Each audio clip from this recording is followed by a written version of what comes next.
The views and opinions expressed in this podcast do not necessarily reflect those of the Society of Massage Archives. These interviews and commentaries represent the recollections of both the hosts and the guests, and as such, are subject to the occasional slight inaccuracies. The content here is for informational and educational purposes only. You should conduct your own historical research when determining the veracity of any of the statements made within.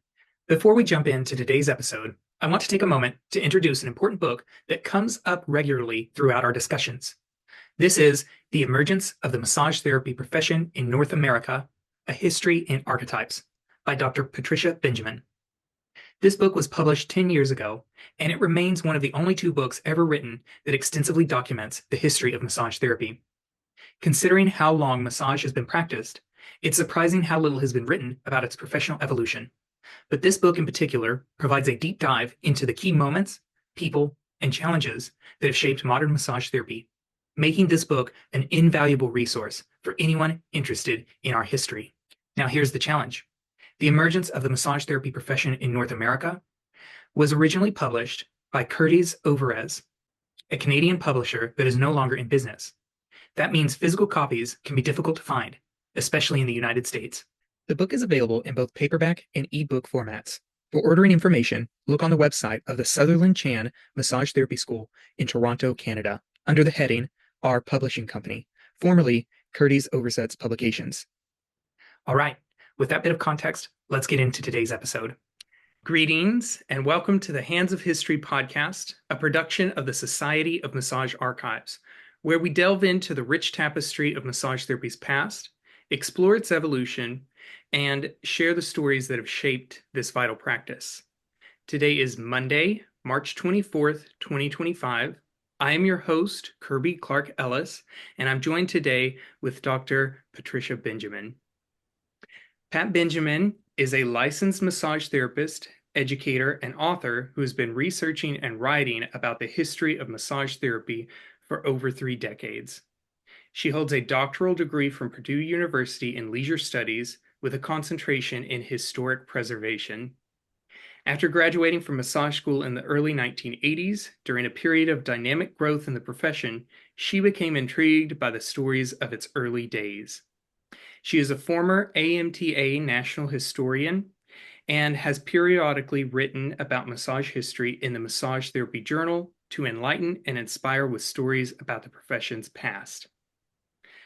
Dr. Benjamin is also the author of the entry-level text, Tappan's Handbook of Massage Therapy, Blending Art with Science. Greetings and welcome, Dr. Benjamin. Morning. This is such a treat for the Society of Massage Archives to have this chance to sit down and talk with you. The moniker that you have been receiving from other podcast guests is the great chronicler of the profession, as evident in your book, which we'll talk about later.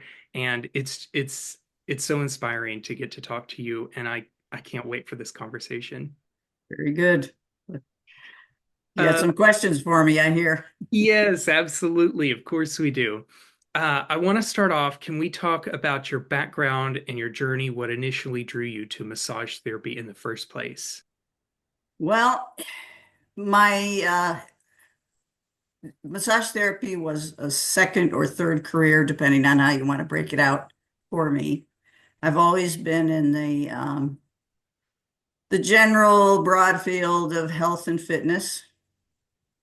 I started out in physical education and then slid into recreation and leisure studies, where I became reinterested in historic preservation and history.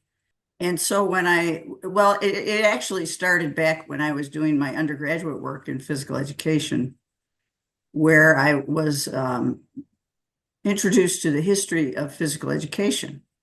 Okay. And this guy named Ling kept coming up as the history of physical education.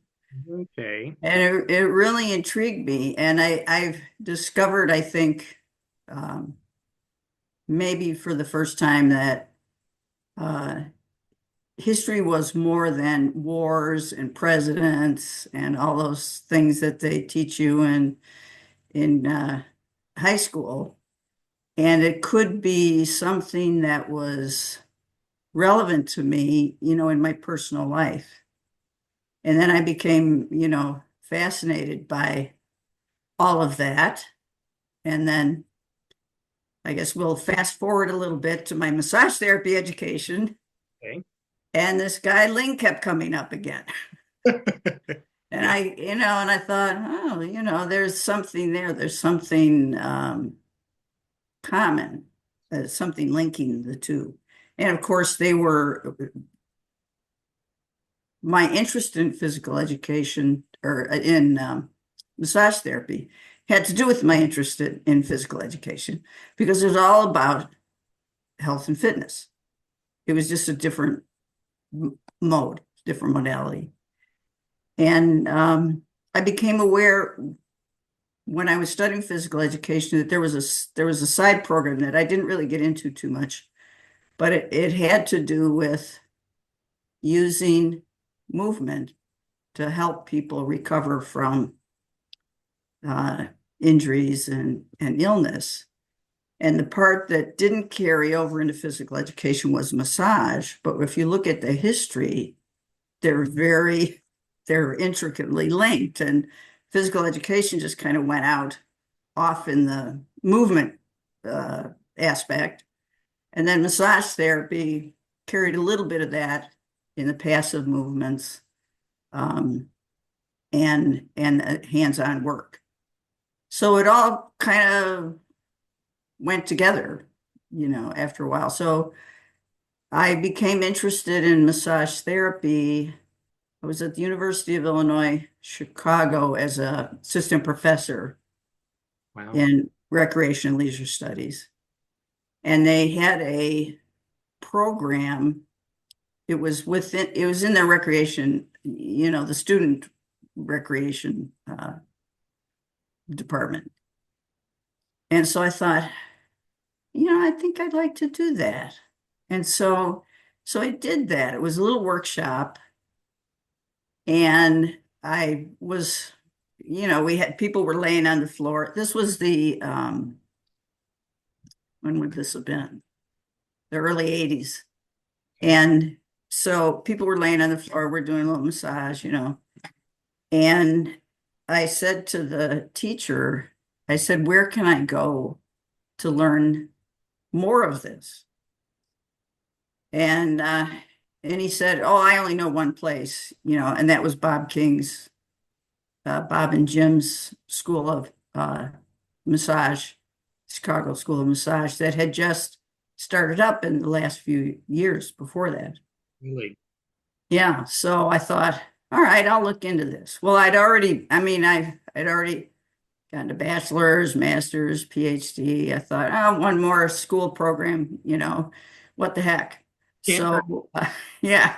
So, and a lot of it, there was a lot of overlap in the study of anatomy and physiology and movement and so on. So, so I looked it up and I decided, okay, I'm going to try this. I was in class 5, I believe, of Bob and Jim's program. They had just moved to a storefront on Lincoln Avenue. I think they started out in somebody's living room, as was the usual case in those days for the school starting. Yeah. And so I graduated in 1984. And then when when I left the University of Illinois, I had a practice in massage therapy in Villa Park, Illinois, for about 3 years with a business partner, Pat Portman. I became a member of AMTA, partly because Bob, would push it, and partly because I understood I belonged to other professional associations of physical educators and recreation professionals. And so that just made sense to me that you would join the association of the professionals of the profession that you were in. So I did, and then Bob became president of AMTA in the late 80s. He appointed me the national historian for AMTA. In the meantime, go back a little bit, 1984, there was a essay contest that AMTA put out. Oh. And they don't do it anymore. They only did it for a few years. But I decided I would submit something. And so I wrote a paper on manipulative therapy in the 19th century. Okay. And so, I had, as part of my PhD, I had taken a lot of history research coursework. So I had a sense of how to do academic history research with references and so on that you want to have, and use of primary resources and all that kind of thing. So as my final paper for my massage school education, I wrote this paper called Manipulative Therapy in the 19th Century. And go back a little bit even further from that, during the course on massage therapy history, or the section of the program, not a whole lot was known. And so that got me interested. And the teacher was just sort of talking to themselves during a class, thinking, well, I wonder why, if we use French terms like masseur, masseuse, effleurage, petrissage, tapotement, and so on, why is it Swedish massage? Yeah. How did that happen? And so then that got me really interested in it. And because I had heard of Ling in the context of physical education, it sort of just piqued my interest. Yeah. I kind of see, and correct me if I've got the wrong impression here, but I kind of see massage therapy as an inflection point or an intersection where a lot of different professions kind of meet, or there's some overlap with a lot of different professions. Like you talk about physical education really followed Ling in certain aspects, but massage therapy in other ways with the passive movements and whatnot. I'm wondering, Pat, because your PhD, you also had a concentration in historic preservation. Have you always had an interest in history, or did that develop through your academic career? Well, I think the light bulb went off when I had this history class in physical education. But I think even before that, when when my mother and my grandmother used to sit around the dining room table and they'd tell stories, and I would just want to, like, I snuck in and I would just sit in a chair very quietly.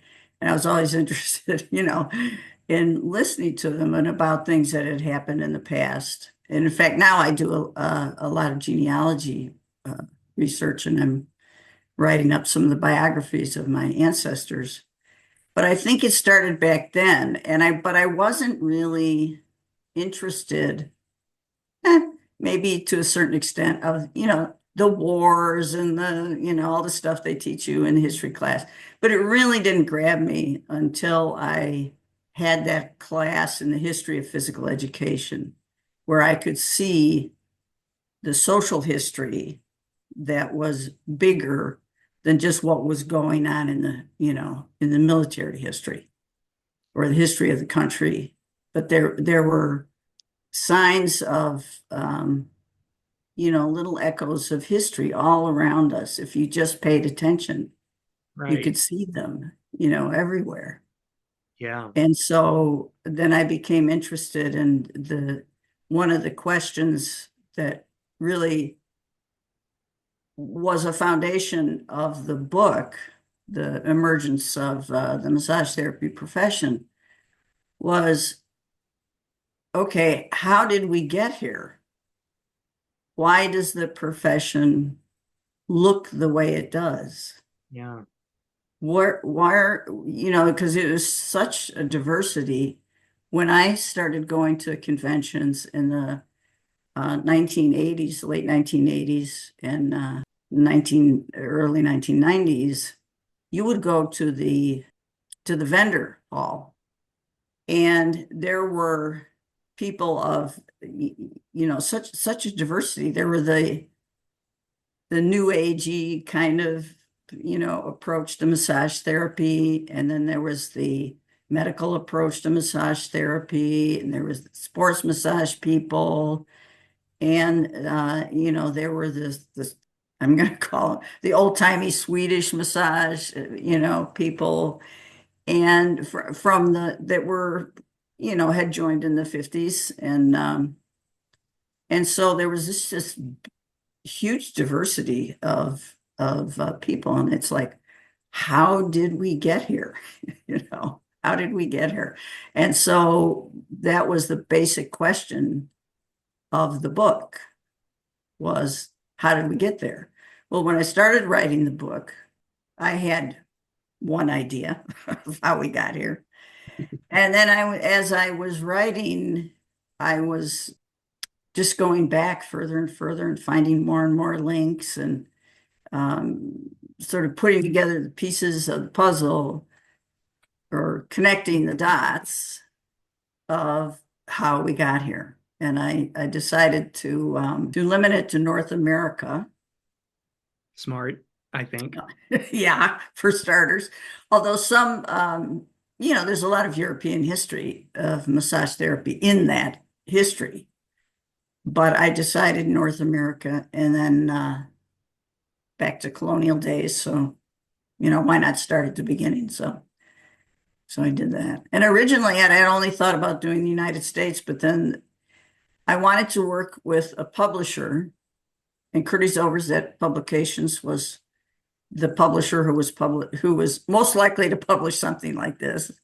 There was not going to be a bestseller, So Deborah Curtis and I worked on developing the book, and talked about it for years before I ever did it, because I was busy doing other stuff. The basic question was, how did we get here? And then with every chapter, it was like, okay, so I started with the 90s, and I said, okay, how did we get here?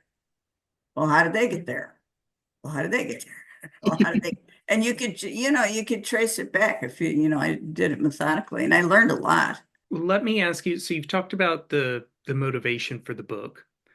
Can you talk about how you got started, and particularly what sort of resources did you use in order to research and then write? Well, I started the research when I started that paper back at the end of my, my massage therapy education in 1984. So in those days, you had books. You had to go to the library. You had to go down into the archives. You had to call books up because they were in a special section. There was no internet. Right. I would get things from, I was still at the University of Illinois. So I would go to their library, which was a research library, and I could call things up from other university libraries. And so I would get these books that were written in the 1860s, 1870s, 1880s. So that was one source of information. And then I'd love to go to antique stores. And I would find old massage machines, and I would find magazines with ads for massage practices from the 1950s and 1940s. And so I started to collect. And so I had a lot of primary resources. Do you mind? Let me ask you real quick before we go much farther. Could you define for people who maybe aren't familiar a primary resource? A primary resource is a resource that was written at the time an event happens, or very close to the time an event happens, preferably by the people who are involved in the event. Right. Because it's things get, errors creep into accounts of things, and over time, the errors just get repeated, and then people think that that's the truth. But if you go back to the primary resources, you can get accurate dates about when things started and quotes about what things people actually said that they said, which, and of course, all of these historical resources you have to take with a grain of salt, because every history that's written has a point of view, and not in a bad way, but they would have an agenda, like what they wanted to accomplish. Right. And so it's good to have many different sources, but the primary ones are the best ones.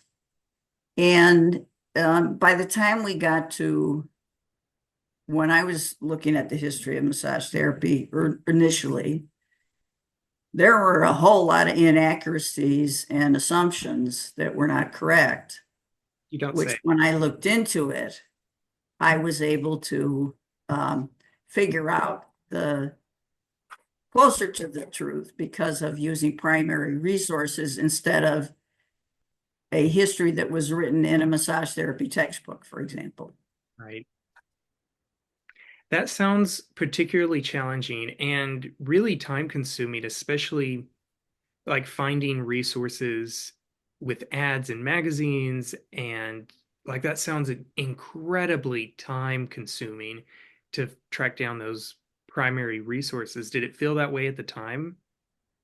Well, it happened over a period of 30 years because in the meantime, I started being interested in the history of massage, and this is sort of a sideline.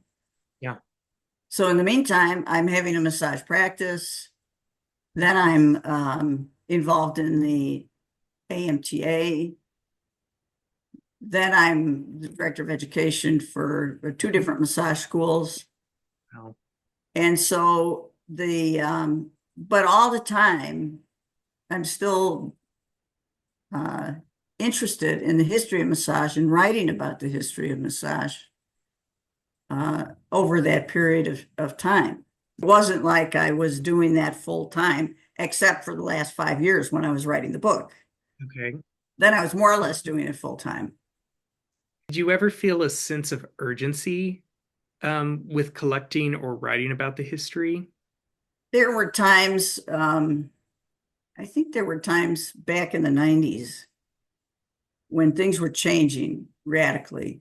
Yeah. We were moving from an AMTA from school approval to school accreditation, from the registered massage therapy program to national certification program, where there was a lot of unease about change, which makes sense, right? Yeah. And so a lot of beloved programs were being discontinued, and things were getting there, more hoops to jump through to get credentials, and people were, not thrilled about it. And so at certain times I would write about the history. One in particular, I'll give you an example, was the registered massage therapist program that AMTA had, because there was no credential for massage therapists. So people would latch on to things to present themselves as educated professionals who were not doing illicit massage, but they're on this, they're on the up and up, and they wanted a credential. Oh, and also at the time in the 80s, there were also a lot of people coming into the field through apprenticeship or just hanging out a shingle and said, people tell me I'm good with my hands, I'm just going to do this, And so there was a desire for a credential. So AMTA developed this program called Registered Massage Therapists.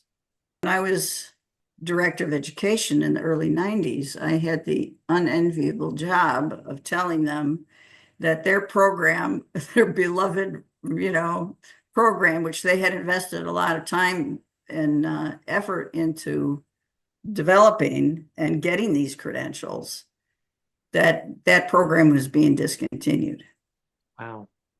So so I'm having to face these people at the conventions and tell them this. And I decided that I thought it would be helpful. You asked me about urgency.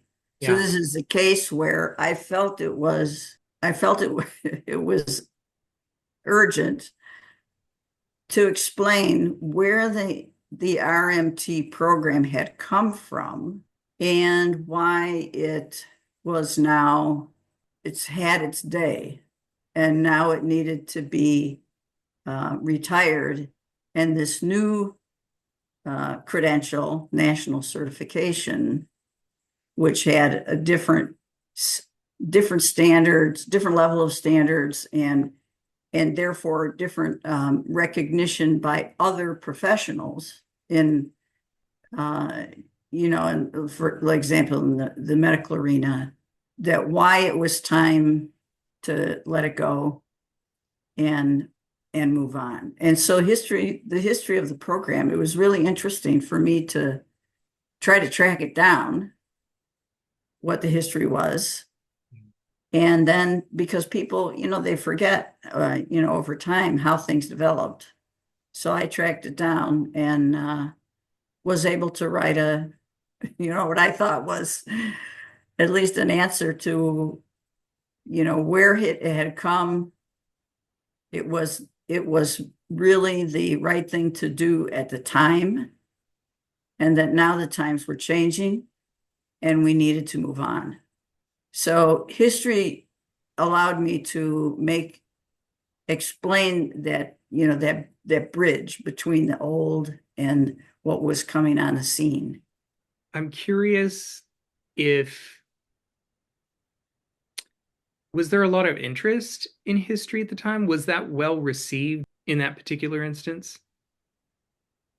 I think that as far as the change goes, that, people understood better why the change, and it helped.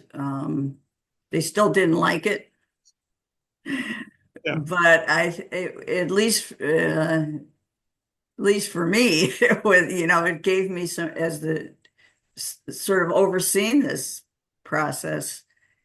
It really made me feel more comfortable in the direction and the need. I'm not sure what the larger effect was.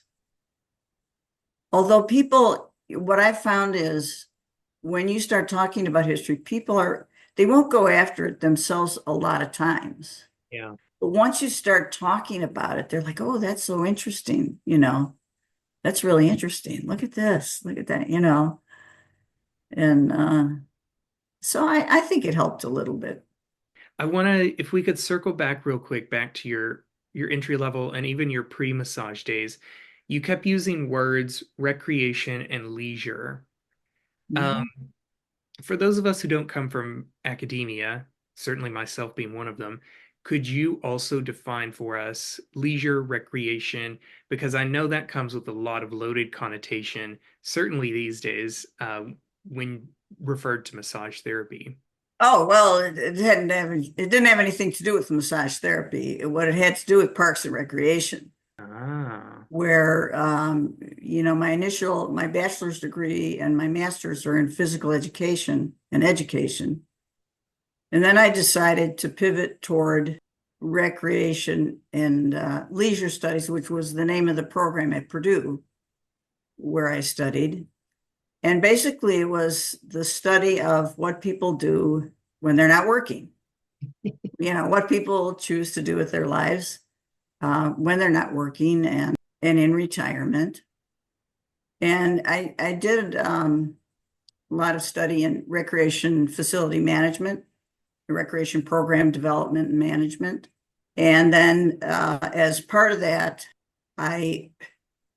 because I was innately interested in history, I got involved in a project that my advisor was doing on feasibility study for a theater in Lafayette that was going to be donated to the Park District. You know, it was an old vaudeville theater that was going to be donated to the Park District for their use. And so the feasibility study was about, would this go over? Would they be able to make a go of it? And what would be, you know, what needed to happen to keep the historic nature of the theater while planning for and altering it in some cases for modern use. Yeah. And so I became part of this group that was doing the feasibility study, and I did a history of theaters in America as part of that study. Really? And so, I mean, this is the tie-in with recreation, right? Because it was going to be donated to the park department, and the park department wanted to know, well, if we take on this, is it going to be a white elephant, or is it going to be, you know, is it going to be a success? Yeah. And so I got involved in that study, and then other things, other studies in historic preservation, like, you know, like the local museums, local history museums, or sometimes you'll see like an old train depot that is now a museum for the, you know, for the railroad that used to come through an area. And that all falls under parks and recreation. And so that's how that was. And then I was a research assistant in the forestry recreation department at Purdue. Wow. And we would study, I would crunch the numbers. And that time they had a whole building that was a computer, you know, computer building. And I would go in and I'd type on these, you know, a program on these cards. And they brought out these big reels of tape. You know, I would go in and get an appointment, and they would go and get these big reels of tape with the data. And we would run the data, you know, crunch the data. I guess there was a contract with the government that Purdue would run this study about what people did in the parks for recreation, so that they could provide the facilities and the infrastructure that they, you know, to address what people did. And so that I got involved in that kind of study, sort of social science study about what people do in, you know, in their leisure time. So that was the leisure aspect of it. And it really didn't have anything to do with massage. Gotcha. Yeah. I'm also interested, could we talk a bit about Bob King? Sure. You attended his school. First of all, it sounds like he started the school before he became the president of the AMTA National. Yes. He was, I think he started school in like, I don't know, 1982 or something. And then he was president of AMTA, you know, around 1988, certainly by 1989. And he was really I think the leader of the AMTA that really had the vision of what the profession could be and where it should be going. How do you, gosh, what do I want to ask? How do you feel that legacy has held up, that vision? Do you feel like we've achieved it in some ways, or fallen short in others, or should be revisited even? Well, at the time, the vision had to do with moving from a pre-professional or a semi-professional field, yeah, to putting in place the things you would expect in a profession and the things you would see around you in a profession. So, for example, as I mentioned, moving from the school approval process to the school accreditation, to this RMT program, or using AMTA membership actually as a credential, to having real national certification. to creating the foundation to support research. He was big on, we need more research. We need better research if we want to be accepted as a profession. Right. And kind of filling out the code of ethics. So he was about putting those programs in place, moving them to the next level. And, you know, today a different kind of leadership is needed. But for the time, he was able to articulate that vision and then make it happen. Was he seen as a visionary in his time, Pat? I think so. Okay. Yeah. Was there any vision that he had or dream or hope for the profession that did not come to fruition? No. That maybe the public isn't hip to, that you might have some insights on? I don't think so. I'd have to go back and look. You know, there was a document done in, I want to say 1990 maybe, that it was a pamphlet of about 6 pages that I probably have somewhere, but I haven't looked at in a while, that really spells out what his vision was. It was very clear what it was and where he was going, or where he wanted the AMTA to either go a certain place or create institutions that would fulfill the vision that AMTA was doing, but wasn't appropriate for their mission, because the AMTA is a professional association of massage therapy professionals.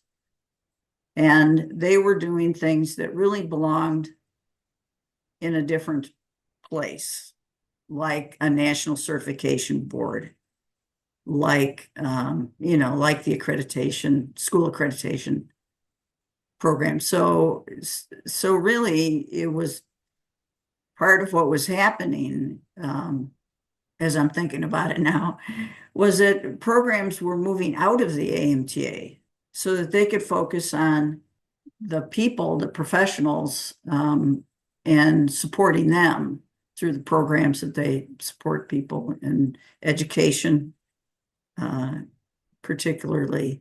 So I can't think of anything offhand that didn't happen. Can you talk to me about how the Office of National Historian for the AMTA came to be? Well, that is an interesting question, because Bob was interested in history. Okay. And so when I was a student, and I had done this paper and done this research with with the skills I'd gotten at Purdue and working on my PhD. And so he decided that I don't know if there was a position before I had it. Right. I really don't remember. But anyway, he appointed me in I want to say 1986 or 87, whenever he became president of AMTA. And so I said, okay, I'll be the national historian. I said, where are the primary sources? Where are all the journals? Where are all the, where's the paperwork? Where's the, where are the minutes from the early meetings? Where's it? There was nothing. Right? There was nothing. So I thought, okay, well, what I need to do is develop the archives. And so, well, and all this time, I mean, from the first, they published that essay, the manipulative therapy in the 19th century, that I had written, that won the essay contest, and they had published that. And since that time, I was publishing in the whatever the massage journal was at the time. Today it's the Massage Therapy Journal. Then it was the Massage Journal. Gotcha. So I put out a call in the Massage Journal to say, people, those of you who have been in the profession for a long time, do you have like the old journals or newsletters or whatever things were, from the 40s and the 50s and so on?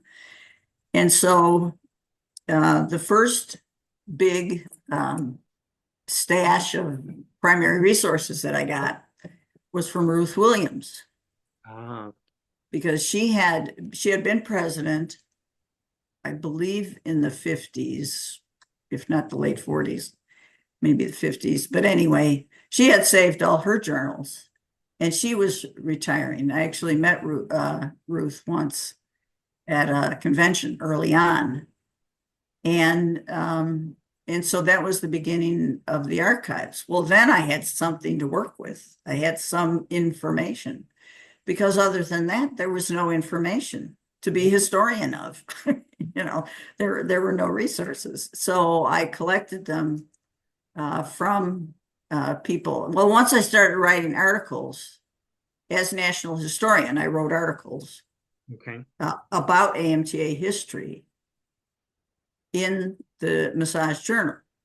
Well, then people would come up to me at convention, some people who were ready to retire, who had been in the profession for a long time and had been AMTA members for a long time. They would bring stuff to me. Good. And Lucky. so, yeah, I got a lot of good stuff. People would say, oh, here are my old pins. They had pins for the RMT and the, this and that. Someone brought in the correspondence course from the, what was it called? The Chicago College of Swedish Massage. Yeah. And so they brought me in their correspondence course, which today we would call distance learning online. But then it was snail mail, and so there was a 3-ring binder that had all these lessons in it that were typewritten. And so I got a lot of, old journals and these old educational materials. And so began to develop the archives. Then I could go back. I remember I did one article on the growth of AMTA membership over the years from 1943, when they were founded, to the, at the time, the present, which was the late 80s.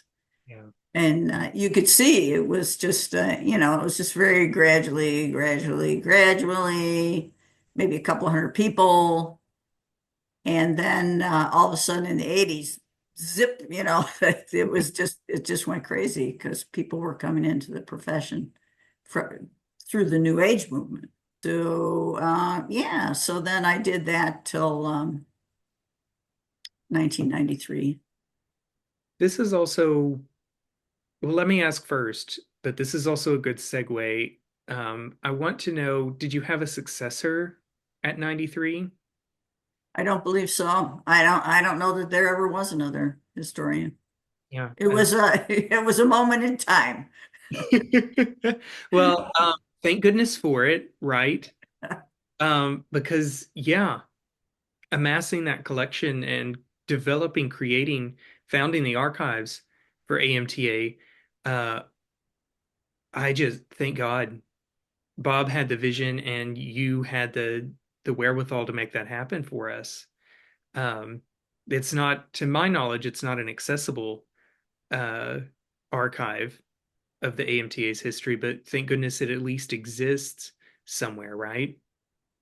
Yeah, I would love to see somebody take an interest and dig out those old archives, which actually lived in my house for a long time as I was collecting them.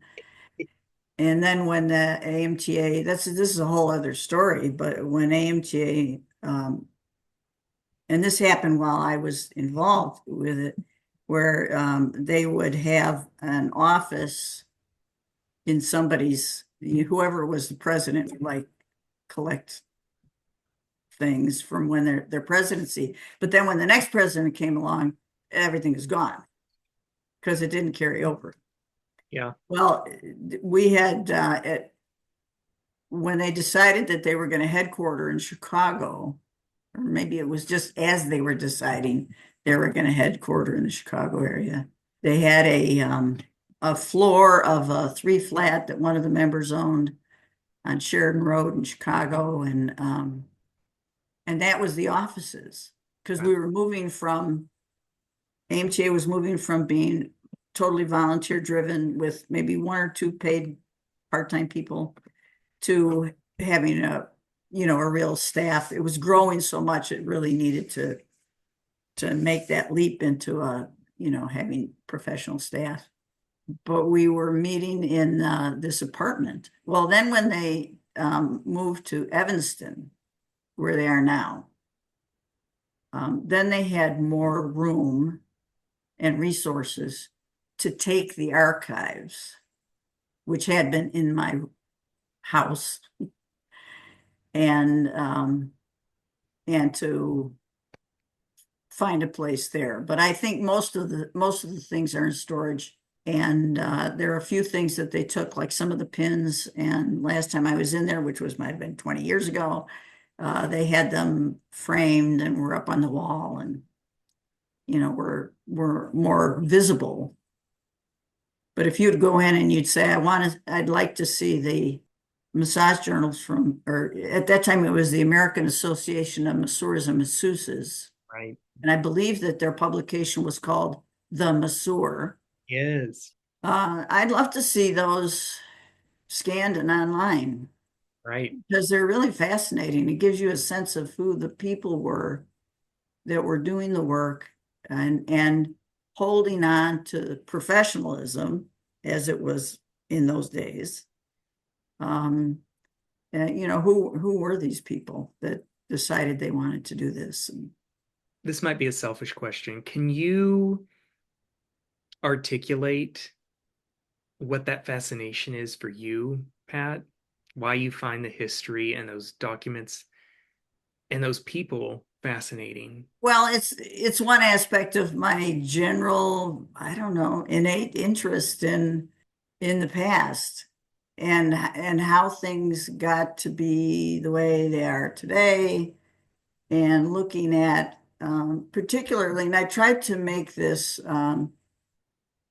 really look into this for the book. Well, who are the people? Yeah. Who were the people who were doing this work? But also, I walk around town and I'll see a building and I'll say, I wonder who designed that building and whatever. And then in my own genealogy, like, how did I get to be, who I am today, or my family, where we came from. So it's just sort of an innate interest in that. And I was very much involved in the massage therapy profession for 30 odd years. And particularly in most of those years through AMTA, that I just have this curiosity about those that came before, and then the progression of how things came about to be where they are today. And so I understand today better. Yeah. I think that's incredible. I wish we could like just magically transport that into other people's consciousness. You know what I mean? And share that. I do. I think so too sometimes. But I don't know, it's just something that's some people have and some people don't, I guess. Yeah. Some people only are interested in what's going on right now, but you really can't understand right now in the same way. It's like when you take a walk in the woods and you see the flowers, you go, oh, the beautiful flowers, look at the colors. But then you learn a little bit about botany and about the native plants in your area, or the same with birds. I've been into birding casually for a while, but I took a couple of courses in bird behavior and identifying birds, and now when I see them, people generally like birds and think they're pretty, but if you know a little bit more about them, you have a little bit more appreciation. Mm. And I think history is the same way, that when I've moved several times in my life, and I always want to, before I can feel at home, I want to know the history of the place.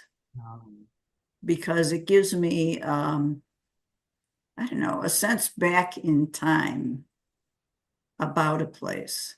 Like I'll sit and I'll look out and I'll say, oh, that building, I wonder what was going on in the street when that building was built. Were there horse and buggies? Were there these early type cars?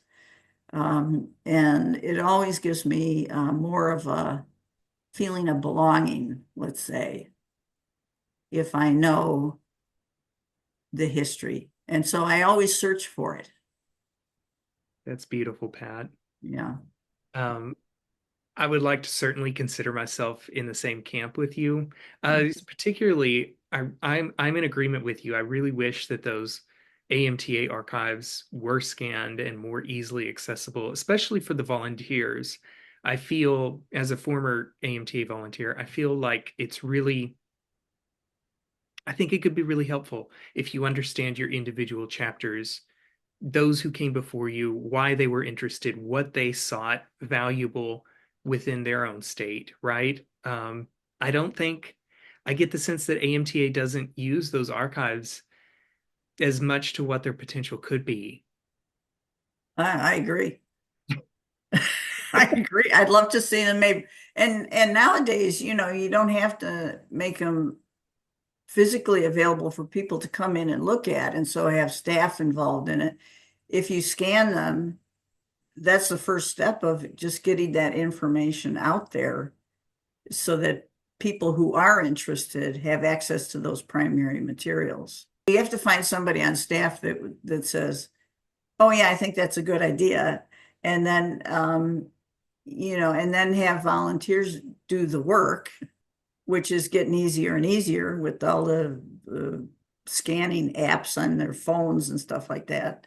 Right. That it wouldn't be as a humongous a job as it would have been in 1995, let's say, I mentioned earlier, I felt like we came to a good segue. Particularly, you mentioned Ruth Williams. I want to talk to you about some other notable figures like Ruth, and also Judy Calvert, Rob Calvert, other people that have taken a particular interest in history, or at least in collecting facets of the history. Can you start with Ruth Williams, and would you consider her a historian or an early day historian of massage therapy? Well, certainly she was a historian of the AMTA because she wrote, I think it was their 50th anniversary or 25th, and can't remember now. She wrote a history of AMTA up to that point, from the point where some graduates of the Chicago College of Massage met at a continuing education workshop in 1943, and they decided to create this organization. She joined shortly thereafter. She wasn't one of the founding members, but it was within a couple of years. And so she saw the progression, and she wrote this, she wrote the history up to that point, up to the 25th year, let's say, I'm thinking. And so I got a lot of really good information about that, and got a sense of how the organization got to be. In fact, there was one of the early AA, or the Masseur, the precursor to the Massage Therapy Journal, there was an article about the first meeting. Wow. See, that's the kind of primary resource that you're looking for. Somebody was at the first meeting, they offer their recollection of it. But Ruth wrote this, I think she might have been president or was a former president at the time, and she wrote that history. So I don't think I wouldn't call her a historian of massage therapy history in general, but she certainly wrote down a lot of the early history of the AMTA. And again, I have to say thank goodness for that. Yeah. I mean, like that fills in a lot of huge gaps. And where would we be with our history knowledge without that document? I Well, think. that's the way I felt, you asked about why write the book and about urgency.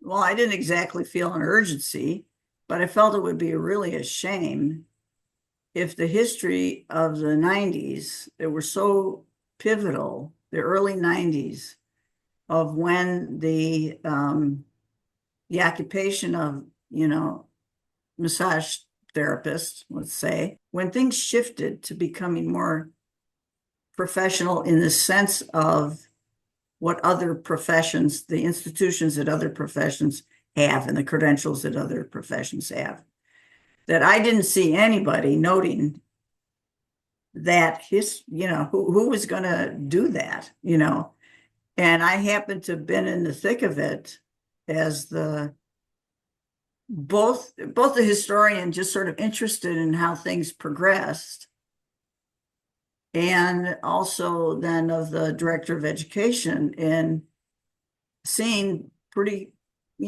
firsthand what was going on and what the issues were and what the conflicts were and what the process was of moving into the moving to be more of an accepted profession.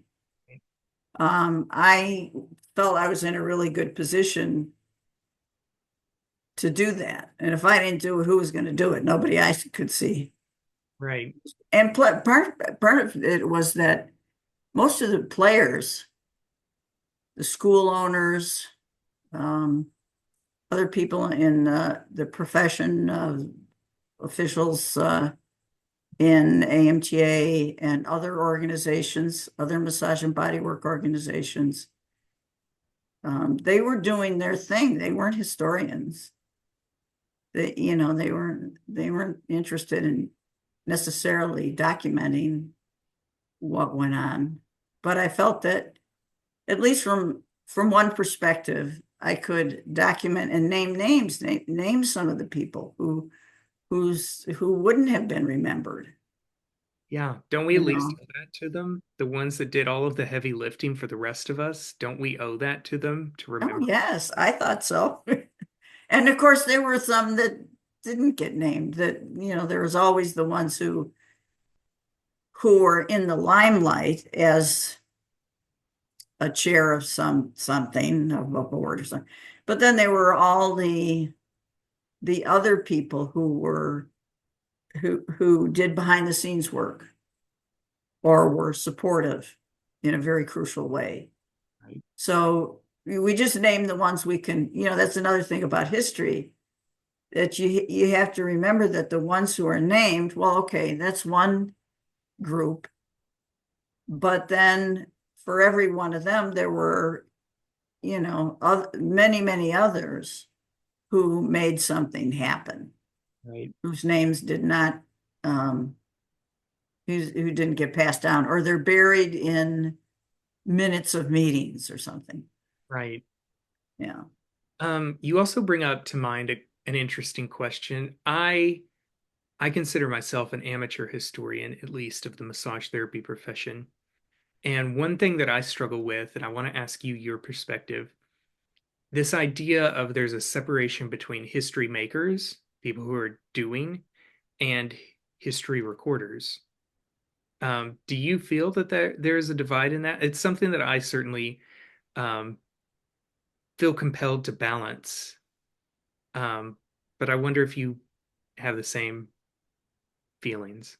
Well, it depends on how conscious the history makers are that they're making history. Well, if they are, they might save their letters or paperwork or meeting minutes that nobody else is saving. Right. And so then they provide material for the ones who might come after, who are interested in writing down the history. I think I was both personally, because I was interested in the history and I was writing down the history. and it was being published in the Massage Therapy Journal. Well, then all of a sudden I'm thrust into this position where I'm helping to make the history. So that was one of the things that I had to balance in writing the book, because of course I had to step back, and people who maybe I was in conflict with, for example, in some of these processes, or, were friends of mine, that you had to balance to really look at the history. I mean, you don't have to. You could just write it from your own point of view and let it go at that. But if you want to create some objectivity, you have to step back and look at the big picture. Yeah. And I think it was useful to wait until 2010, which is when I really started to think seriously about the book. It was useful to wait to let some time pass. So when you're in the midst of making history, I think you might be aware of the history, but oftentimes you'll see people will write their memoirs later, because then you have some perspective. Then you're not writing history. I mean, if you're writing, at the time, you know what I mean? I don't know if that makes sense. It's good to have some perspective on time. Things tend to sort themselves out over time. And whatever feelings you had at the time something was going on, really strong feelings, that those dissipate over time. And so you can begin to see things a little more objectively. But as a historian, I mean, I think historians are, and I'm a sort of an amateur historian, although I've written and I'm published. I don't have an academic degree in history, but be that what it may. I was conscious of when I was writing was that I was going to be biased. And this is one thing historians do. You know you're biased one way or another. And so you have to always have that in your consciousness. History is never like reality, right? Right. It's somebody's view of it. So, but the more objective you can be, the fairer you can be to people, and people who you might have been in conflict with during the time, that you can give them their due when it comes to writing the history. Right. A little separation. Yeah. So you mentioned Bob Calvert, for example. Yeah. Bob was he was the founder and editor of Massage Magazine, who more or less was a counterpoint to AMTA, who was sort of, the AMTA was wanting to be professional and putting in place the institutions that professions have. And Massage Magazine was sort of representing the people doing massage who had come in through more New Age movement, body work, systems. And so he was really against national certification program. Okay.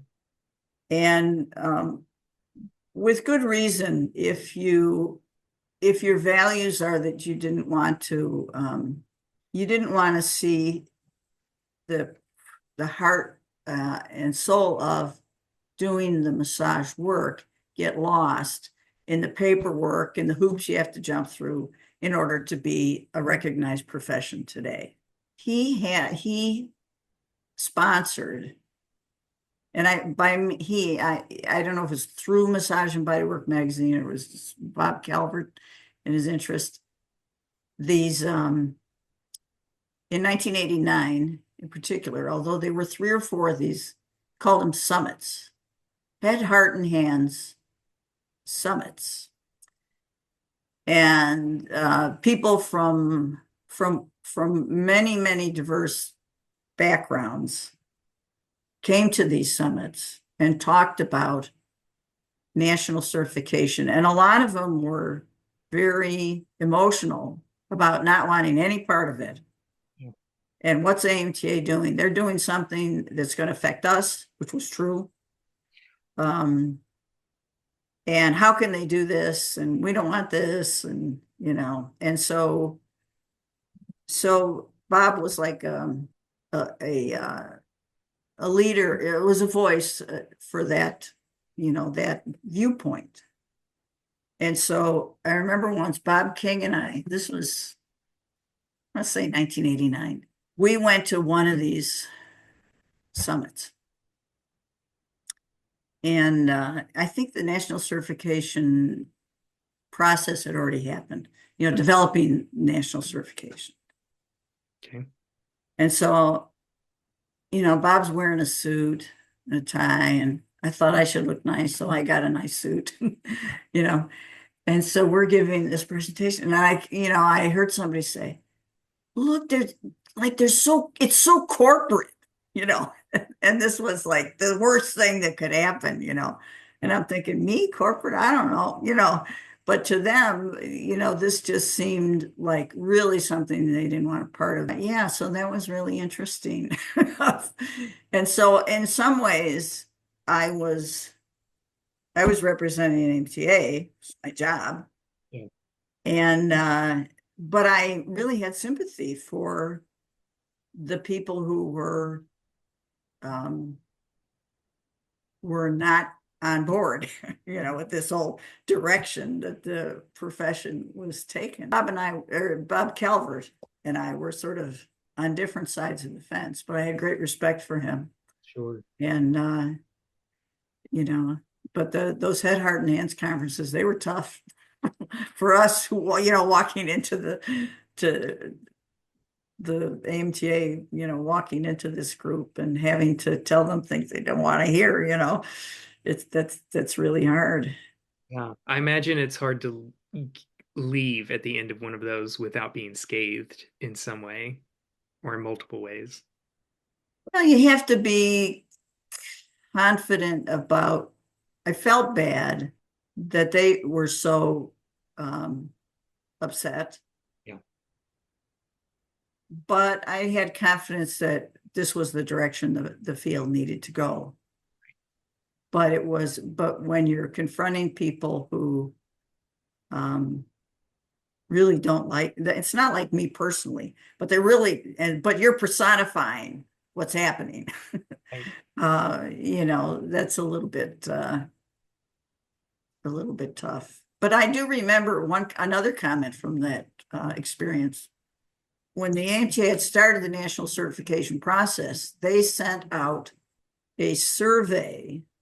I can't remember at what point in the process this was, but they sent out a survey to thousands of, people, names that they have, AMTA members, not AMTA members, people in different bodywork organizations. And a lot of people didn't respond. Yeah. And so when it happens, it's just the people who respond that are represented, right? Right. So I remember somebody in the audience, it's like a light bulb went off and they said, "Oh, I got that survey, but I didn't think it was about me, so I didn't respond." And I'm thinking, yeah, because the AMTA and the committee, the National Certification Board, which I was a member, and on the board were representatives from bodywork organizations. And that's where we got the names of the other people that were being surveyed. You're trying to be as inclusive as Yes. And so that was really the attempt that everybody was making to be inclusive. But by including people, you're including people that don't want to be included. Yeah. But it's going to impact them, because the fear was, which was borne out, that if you have a national certification exam, states that want to have licensure, the national certification is voluntary. Right. But if you have a state that wants to have licensure and there is a valid exam, they've got the tool they need. And that's what was keeping back some of the states from adopting licensure of massage therapy, was there was no valid exam. Interesting. And so people who could put two and two together, figured out, well, if we have this exam, it's not that the exam is so bad necessarily. It's that it's going to lead to licensure. which is mandatory and involves a lot of hoops to jump through and paperwork. We don't want to do that. Yeah. So there were people making that, looking forward, playing chess, looking at the moves, 3 moves ahead, and really didn't want it to go that way. But it's like other things in history. It's like you can pound the wall and, be angry about the way it's going. And sometimes it's just going to go that way, no matter how what you feel about it. It brings up, thank you, first of all, for sharing that story. Because that is a really rich story that you share with us here. But it brings up something that I find that I struggle with, that I really rally against, I push back against, is that sometimes when you bring up history and you engage in a conversation about it, people will use that instead of as a source of connection or something to visit. They try to use history as validation for a reason to want to go back and to regress instead of as a tool to help you progress. Do you find that as well through your experience with history? Massage therapy in particular? Sure. Or not. Yeah, I don't think I have. It was just maybe I haven't been at the right time at the right place at the right time to hear about it. But like when we were transitioning from these old AMTA programs into the more modern professional versions of them, right. There was a lot of nostalgia about the past. And particularly, the way things were going in the 80s was you had this core group of people who identified as masseurs and masseuses. Yeah. And had been in the field for years up to that point. Right. And then in the 80s, the people coming in through other, and so they did Swedish massage. AMTA was known as the Swedish Massage Organization, which it was up to that point, because that was a predominantly, that was the way people came in through Swedish massage schools and apprenticeships and so on. Well, then you had people that were coming in more in the New Age era through other forms of body work, but they wanted to belong to a professional organization. So they joined AMTA. Yeah. So, when you have an influx of new people, you think, okay, they're going to come in and they're going to adopt our values and, become part of our organization and so on. But what really happens, is that everybody changes because they're bumping up against their preconceptions of what was going on and who AMTA was. Yeah. And the AMTA, the older members who when I started in the 80s, there was still a lot of what at the time we considered old timers. They were still there. And so, so they were changing also. They weren't particularly thrilled necessarily about the changes because they didn't understand the younger people coming in with all these ideas about body work, and the body workers kind of looked down on the Swedish massage people. And so then there was this real dynamic mix of things. And there was a point, probably starting with Bob King, where the younger people with the newer ideas came into leadership in AMTA. Yeah. And that's when things really started to change. Let's see. You said something in a previous conversation that you and I have had that I thought was really beautiful. It stopped me in my tracks. It's something that I've been chewing on. I'm going to try to outline it. We were talking about what we affectionately refer to as the old guard. In doing this podcast, I've had opportunities to speak to people from the guard that came before me, the people who were in it, and what I consider movers and shakers and history makers of the profession. that came before me, but you said that you had access to the people who came before you. And I've been sitting with that ever since you said it. And I don't really know where my mind wants to take in a form of a question with that. I guess maybe I could ask you from the old guard, what what's the most significant thing that you glean from having access to them, direct access? I could go two ways with this. One was the old Swedish masseurs and masseuses, that they were really good people who had good hearts, and they were really interested in being respected, which wasn't always the case during their times. And they were really devoted to massage as a healing, as a method of healing. It was a small town, there were a couple of hundred members, maybe 300-400 members. In fact, it was small. It was so small. The only staff they had, there was, I can't remember his name now. He's down in Tennessee.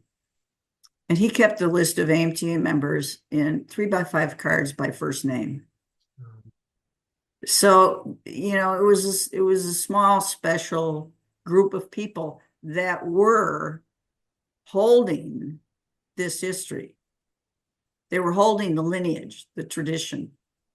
And just as I love to sit and listen to my mother and my grandmother talk, I would just love to sit around and listen to these people talk, and I would ask them questions, and they were just a delight to be around.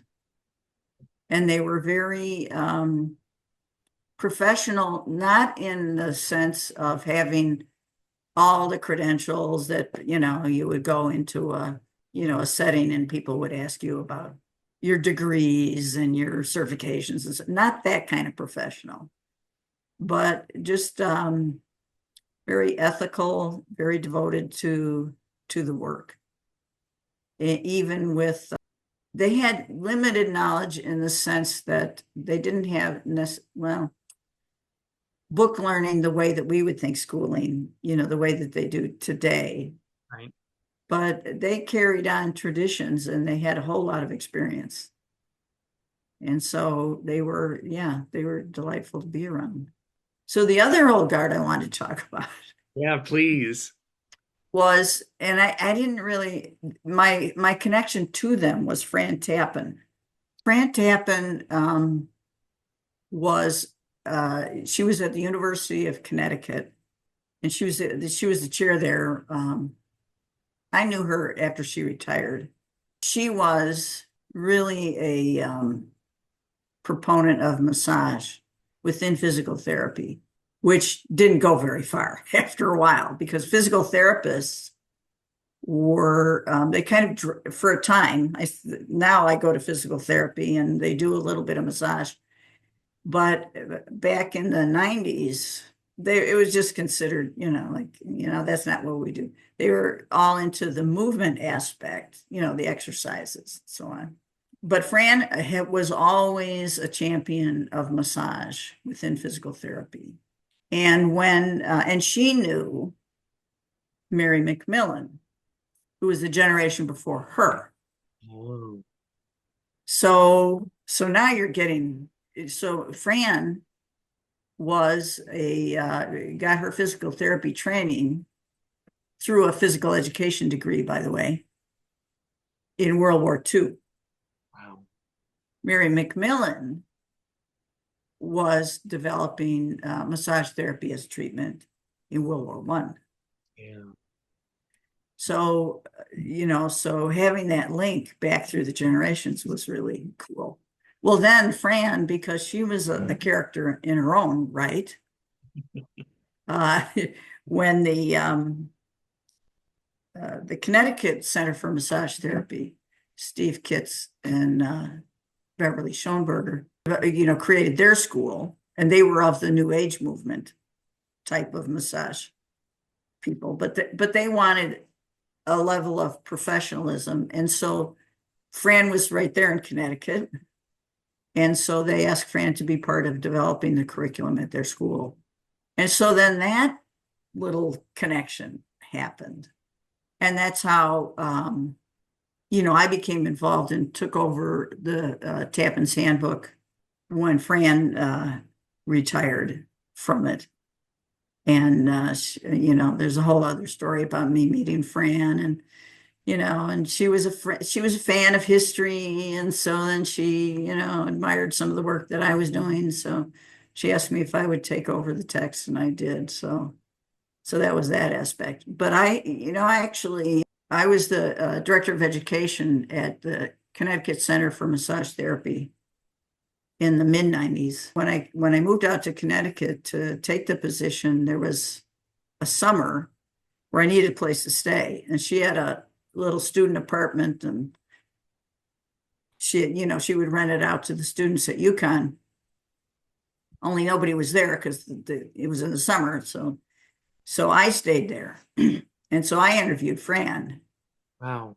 And, got a lot of information to be able to make that connection. And you mentioned the book, we're talking about the book, as far as physical therapy was concerned. Where was the connection there? How come we're doing the same work, but we're calling it different things and we have different credentials? And, so I was able to talk to her about, her experiences. She was coming from a very, very different place, but when she did her training, it was from a physical education department. They had, in order to get a physical therapy, I don't know what they called it at the time in World War II, approval, they had to have a physical education degree. That's how they started out. So then that helped me sort of make that connection also with physical education. So that's what I got from like hanging out with Fran, is to look at where the overlaps were, where we diverged, where we took different paths. But there was one route. Yeah. There was one route path that actually they diverged from. Because massage therapy was always natural healing. It was always about natural healing. Yeah. And then the physical therapists went off and got their credentials so they could work within the medical system. I'm wondering, that brings up a question. Do you foresee us diverging in a similar way that PT did? That is a good question.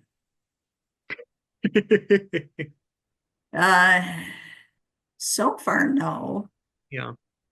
However, within the profession, and this was actually the same way as it was in the 30s and 40s. Okay. There were people who worked within, like a lot of massage therapists now work within medical, medical places. Sure. So that's one. And I've heard this conversation over the years. Should they have a different credential? So could go that way. But what would the other way be? I mean, because there are a lot of different branches, sub-branches, because you have the natural healing branch, let's say, that still is involved with, treatment and so on, but they don't work in the medical arena. Right.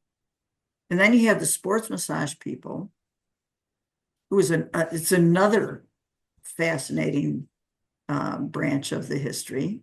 So far, no, I haven't seen it, but I've been retired for a while now, so I haven't been following it as closely. I think there's certainly a hunger, but also still a resistance to that idea. I know I can share my own personal bias that I'm of the strong opinion that massage is massage, whether you're doing it in a hospital or a gymnasium or at a franchise spa location. It's massage therapy. And so I'm not certain that a separate credential or pathway is to the benefit. But that's my own personal opinion and bias that I'll throw out there. Well, I'll jump in there, but because this, this has come up. It came up when I was more involved, and I always thought that there needed to be a base credential. Yeah. And then from there, so to me, national certification, whatever it is now, I'm really not, in the loop on that. Yeah. But that seems to be, you need a base. I mean, even physical therapists get a degree, a bachelor's degree, and then go on to specialize at another level. Right. And I presume that nursing is the same way, where you have your base nursing degree and then you go off and you do your specialties. Yeah. And so that makes the most sense to me, rather than trying to have separate credentials for every little separate niche that people want to, go over here, go over there. Because what if you want to switch, Right. What if you want to move from working in a hospital to just having your own business, Right. Or working with a sports team. Yeah. So. Yeah. Well, and that's the thing. It kind of goes back to our earlier discussion about inclusivity. If it's inclusive, you have sort of that freedom to explore other aspects of it.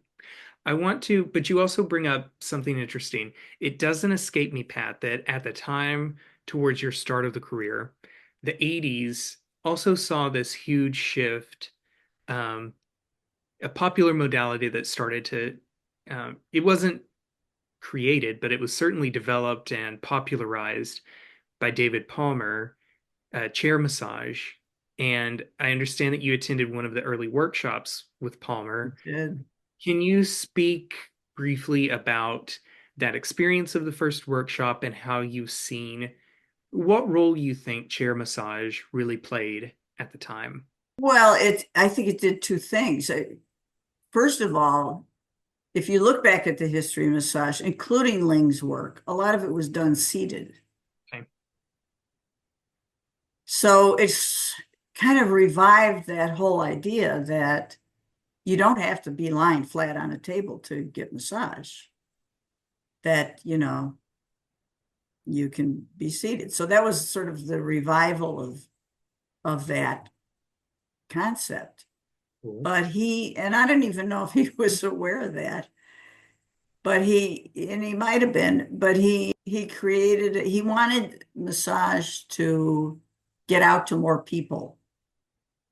And at the time in the 80s, people were still a little wary about the massage business. Like if they got massage, they probably didn't tell anybody, but certainly it was still given in the Ys. It was still available in the YMCAs. And that was all considered on the up and up.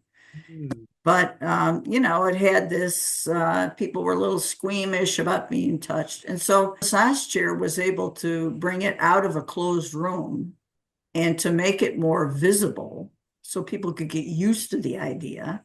And they're also clothed, so they could begin to experience it in a public way that felt safe. And then at the same time, other people saw it and thought, maybe I'd like to do that, But you needed and some people did that on tables. In fact, the sports massage at that same time, sports massage was starting to show up at events. And so athletes on tables, they're fully clothed. They're, and people say, oh yeah, well, athletes, well, that makes sense.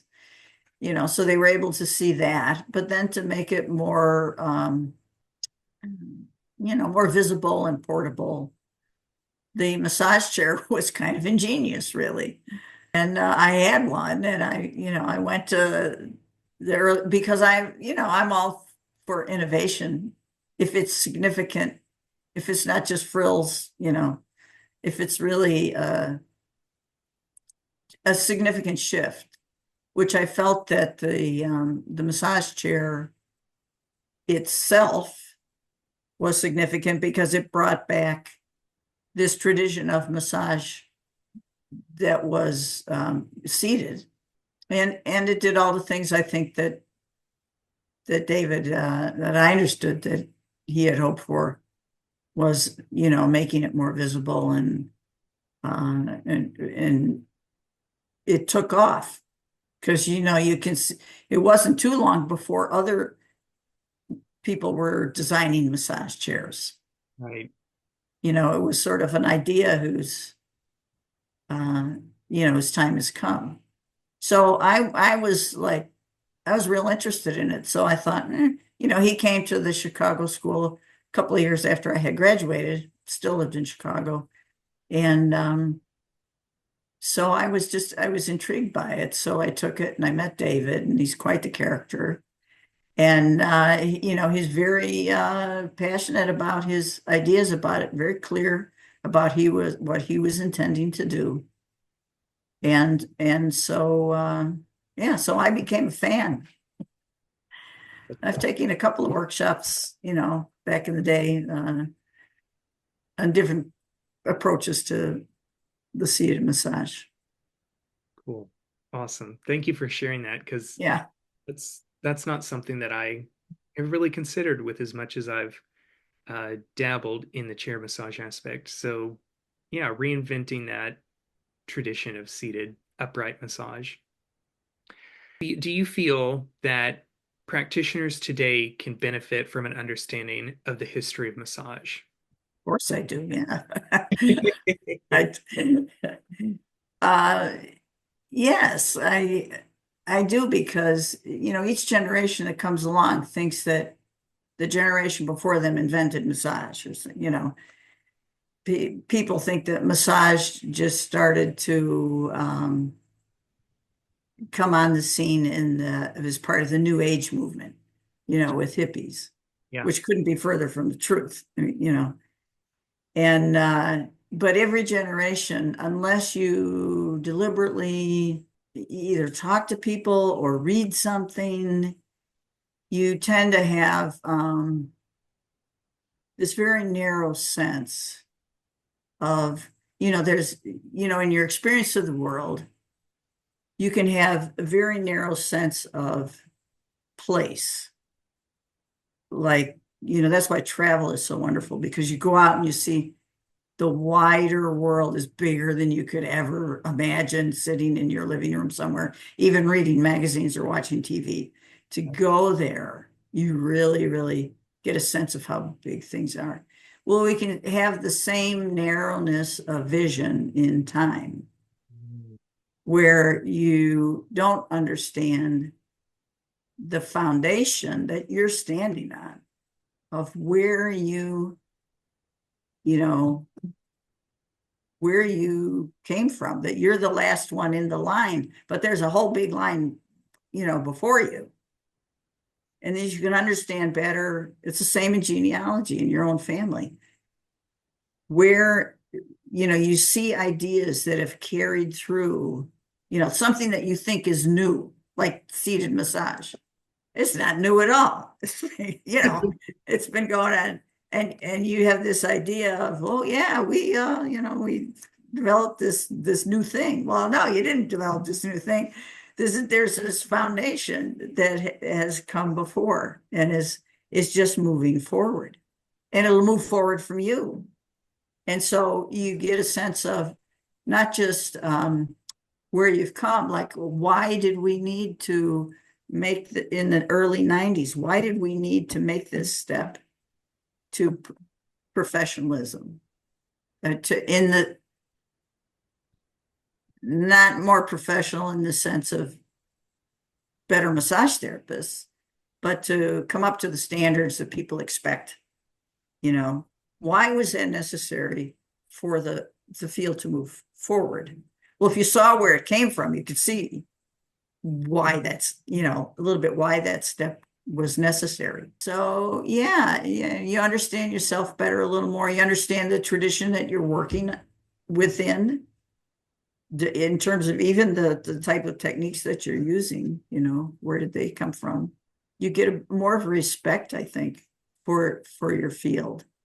You feel, you can feel like an individual, or maybe part of a profession or your class. But then you can also have this feeling of this whole tradition underpinning you, that you are part of, and that you're the latest manifestation, of that tradition. And so I think it's worth knowing, so that you don't have this narrow view of what you're doing professionally. I think that's so beautiful, to frame it that way. Thank you. What do you think, or what do you hope the future for massage therapy holds in terms of historical research? Well, in terms of historical research, I hope that the primary sources get more available, number one. And when I wrote the Emergence of the Massage Therapy Profession, I could have started with masseuses and masseurs in the 19th century, but I wanted to, if I could, provide a framework for understanding the sweep of the history and the avenues, the branches that came into the history of massage. So you have, like the line of people doing hands-on work. That's where I started. Who was doing hands-on work in colonial days? Yeah. Well, domestic caregivers, and the old woman in the village, and somebody who was paid to look after someone, the nurse who became the nurse. So that was the beginning of the thread. And then other developments would come in, like I think I have a chapter on history or electricity and how that became incorporated into things when that became a thing. And the bodywork systems that were developed in the 70s, 80s, 90s, and how they came into the field, the massage therapy. So I wanted to connect the dots in a broad global way of looking at the flow. And my hope for the future in terms of history is that people will go deeper into each of those dots and use that as a framework. Because when I started, people would have stories. They'd say, oh yeah, the history of massage, it's about the masseuses, or it's about the sports massage people. Yeah. Or it's about the bone setters, or it's, but nobody had like made the big picture. So my thought was, okay, the next step would be to take all these stories, find the connections, figure out how things came in, and to provide that framework. And then from there, people who are interested in history, people have interest in history for various reasons. It could be the style of bodywork that they do, or I don't know, maybe in they work in a spa, so they want to know more about how massage was used in spas and how the bath attendants, what does that all mean? How did we get with the bath, the spa work? Yeah. So to have people maybe go a little bit more deeply into those things using a framework, and then eventually maybe they're develop a different framework. But I think it's pretty solid, actually, if I look at it.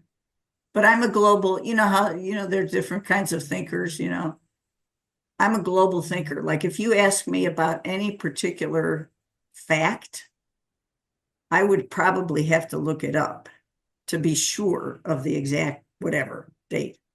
Sure. But I liked to put together patterns. I see patterns, but you need enough little pictures to put together the pattern.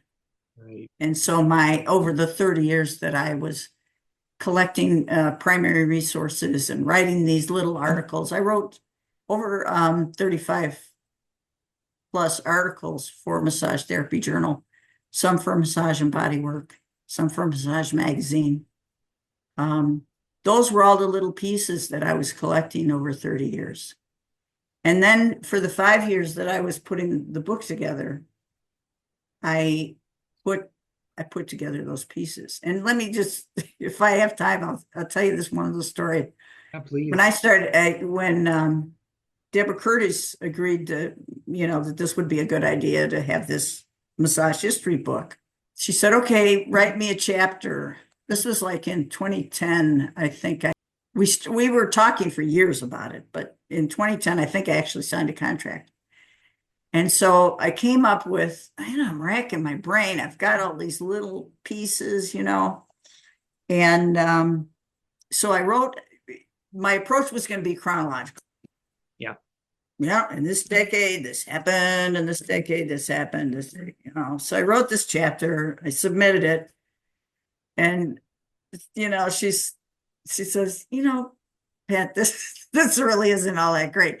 It doesn't make that much, it isn't hold together, and I kind of knew that, but I was at a loss. At the time I was doing, interested in puppetry. Okay. And I actually wrote these little puppet plays around for my Tai Chi school at the time around the New Year. Like this year's the year of the snake. So I'd write a little play about the snake. Anyway, so I got tuned into, there were type characters, stereotypical, type characters, the villain, the hero, whatever. And I thought, I said, these are like archetypes. I wonder if I can work that into, instead of trying a chronological approach, which didn't work because things didn't happen that way. There were, like, even today, there are people who came into the field in the 1970s. Well, they're still working. Well, they're different from, they're trained differently. They're different from the people working over here. So chronological, there was too much going on chronologically. So I thought, well, maybe I can find archetypes where you get enough people doing, that were representative of the work being done at a particular time in a particular place, that you could name an archetype.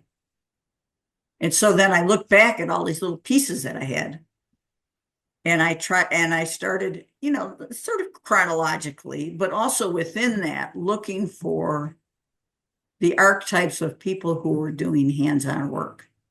And I found them. They're out there. They're out there. And so that's where I, developed the approach of using archetypes to explain massage therapy, the history of the profession.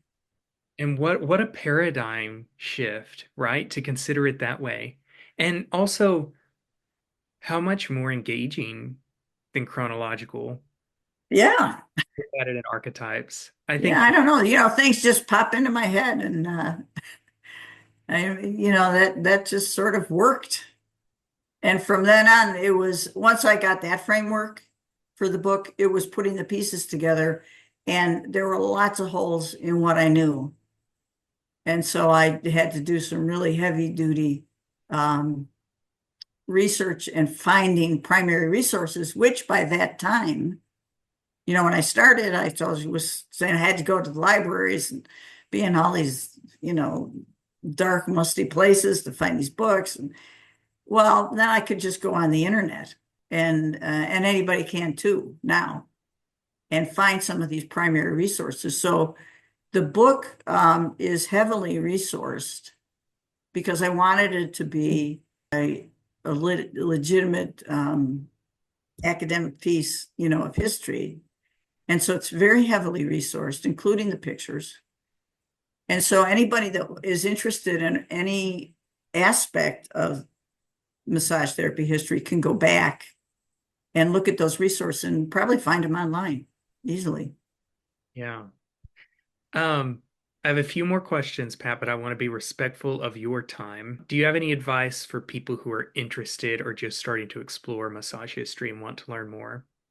Well, I would say figure out what you are really interested in, because you'll stick with it if you're really interested in it. And the other thing, you know, that I do when I'm writing is I ask myself questions. Like my basic question was, how did we get here? But then all through the book, we're writing the book, I would say, well, how did we get here? You know, and how did this happen? You know? And then I would be very specific, like who came up with this idea? Where was the first time these terms were used? And so I would ask myself questions, and then I would try to answer the questions, and to also understand the context. Like a lot of this, the book in the Emergence was the context of what these things were, what was happening in medicine, what was happening in regulation of healthcare at the time. Right. So I would look also at the context to be able to understand what you're primarily interested in, to understand it better, because everything happens in context. It just is, you know, doesn't happen. So, and look for the primary resources if you can find them, because there's a lot of misinformation out there. Yeah. Well, and I love what you say about context. I would also mimic that and say, don't ever try to divorce history from its context. It's a fatal mistake in my estimation. Yeah. Pat, what are you most proud of when you look back on your history of work with massage therapy? Oh boy. There's I suppose there's the two aspects. One is my writing. So I did a lot of writing, and I tried to help frame things for people historically, things that were happening in the present, to try to frame that, and understand what was happening in the present in terms of the, you know, the context of the past. So that was one aspect. My work in the 90s with AMTA, I'm proud of that I was able to, I didn't do all the work, but I kind of oversaw and shepherded some of the work, you know, in terms of national certification. You know, I was on the board that developed the program initially, and then shepherding the school's program from school approval to accreditation. The foundation, I was in on the beginning of the foundation of the foundation, including, I'll tell this one story. Bob sent me to, we just decided that the foundation was one of the things that we needed for professional development. And it was because the AMTA, Bob was very interested in research, getting research going. But the AMTA's mission is to represent the massage therapists. So it wasn't research, but there was one research project that AMTA gave a grant for. And people on the board, some of them were upset because they're like, well, we can't fund all this research, you know. And so we came up with the idea of the foundation as a separate 501c3 a charitable organization that people could make donations to and have it tax deductible, and they could receive grants from other 501c3s, other charitable associations. So Bob sent me to the lawyer at the time for AMTA was Bob Armstrong. A lot of Bobs. A lot of Bobs. So I went down to his office in downtown Chicago, and we had the articles of incorporation, which you had to file with the state. So we get to the purpose of the organization, and he had put it together on his own, you know, and it's all this legalese, blah, blah, blah, blah, blah, to do this, that, you know, it is like a paragraph long. and you couldn't understand any of it, Sounds So like me. yeah, it was so broad that legally they could make any case for any donation So I said, look, Bob, nobody's going to understand this. Let's designate as a purpose 3 things: education, research, and community service. 1 sentence, easy. And those were all of the things that people were interested in getting going that needed donations, And so that became the foundation of the foundation.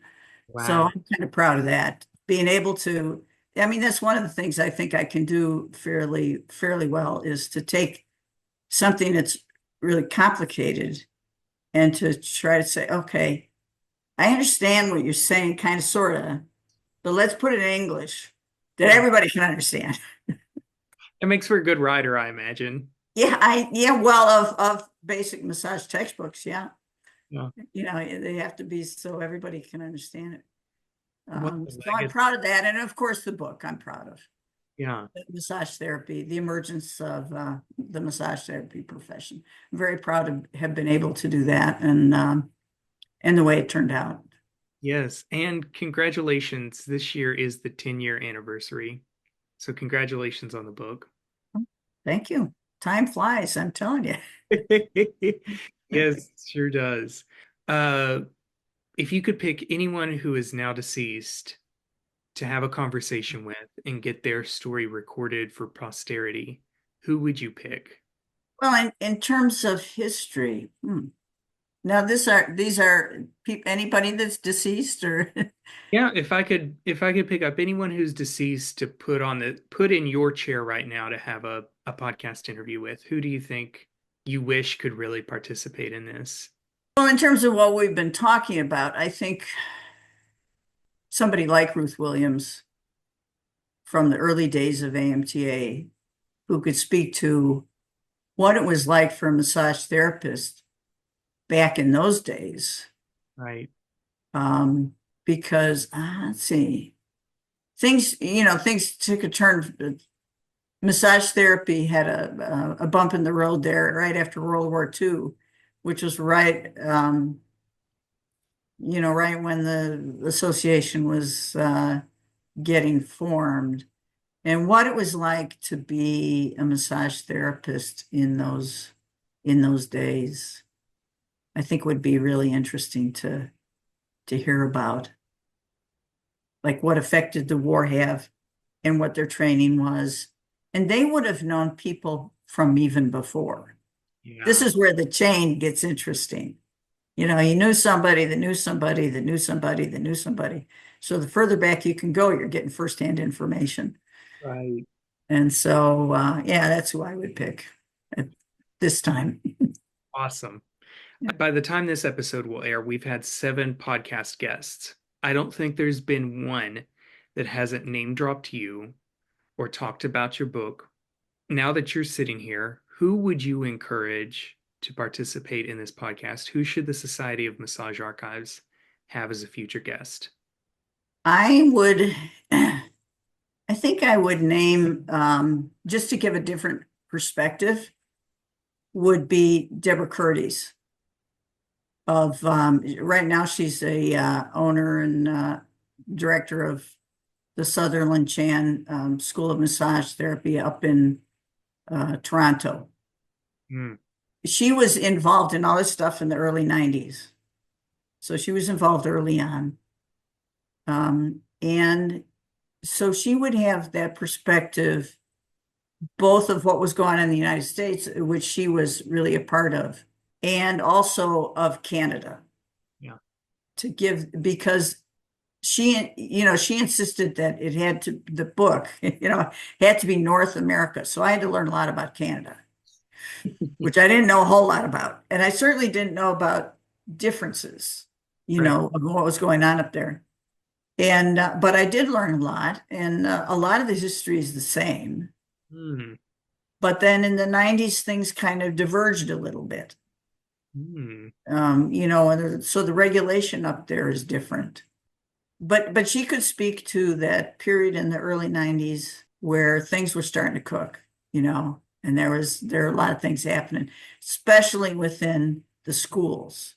The schools were the drivers of the upgrade, let's call it, of professionalism in the early 90s. It really was the schools, and she was involved in that very, very much so. And the other things that she did, which made my history book possible, was that they founded the Curties-Overzet Publications, which published some of the massage books that were really represented the best of massage therapy, I think with very high quality, and which is one of the reasons I approached them about publishing the massage history book. The big textbook publishers, they're not interested in massage therapy history, publishing anything like that. So I didn't go that route. But she was also very aware of what was going on in textbook production in those years, which really was part of the development of the schools. And so she's got a very broad perspective, and then she has the additional perspective of Canada. So I nominate Deborah Curtis. Yeah, she'll be surprised to hear that. But yeah, Sutherland Chan School, it's still going on, still going strong, I guess, up in Canada. Right on. So reach out to Deborah. That would be my vote. Yeah. All right, cool. Thank you. Is there anything we haven't covered or anything I haven't asked that I should ask that we should touch on before we get out of here? We covered so much, I can't think of a thing. Well, we could do this again if I think of anything significant. How's that? All right, I'll take that. I'll take you up on that. Yeah. I usually ask our guests if they have anything upcoming that they would like to promote. I am retired. So I have nothing to promote except to just the book is still out there, The Emergence of the Massage Therapy Profession, and in North America. And if you have any questions, if you have any questions about the book, it might be best to talk to them up at Sutherland Chan. The Curties-Overzet is shut down now. So I think post-COVID, it was just too much. And Deborah is running the school now primarily, but the book's still available, even though it's a little bit dicey to get it from Canada into the United States. It's still there. And it comes in an ebook, which is easier.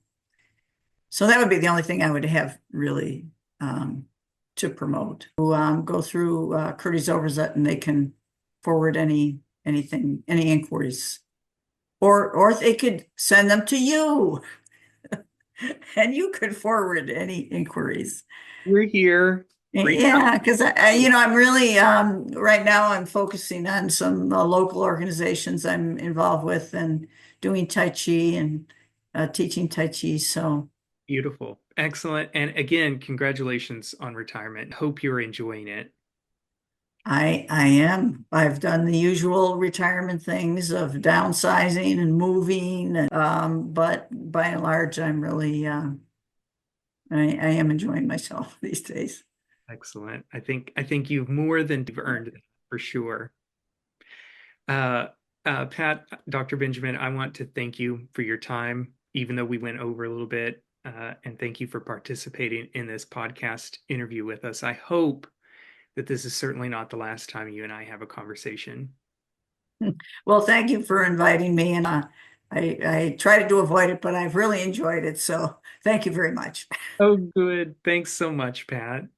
If you'd like to learn more, discuss the history of massage therapy, or ask about resources, you can connect directly with our guest, Dr. Patricia Benjamin, through her Facebook page, Massage Therapy, History of the Profession. The Facebook page has been a little quiet lately, but our guest, Dr. Benjamin, is planning to reactivate it soon, and she'd love to engage with anyone interested in this fascinating topic. If you enjoyed this podcast, please consider donating to the Society of Massage Archives so we can continue to bring you this episode and other resources to fulfill our mission of preserving and integrating the historical knowledge of massage therapy's professional advocacy and traditional techniques to guide and enrich our contemporary practices. Thank you.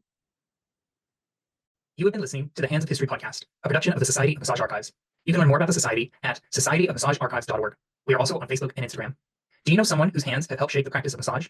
If you or someone you know would make a great guest for future episodes of this podcast, please email the Society at societyofmassagearchives@gmail.com. Society of Massage Archives, all one word, @gmail.com.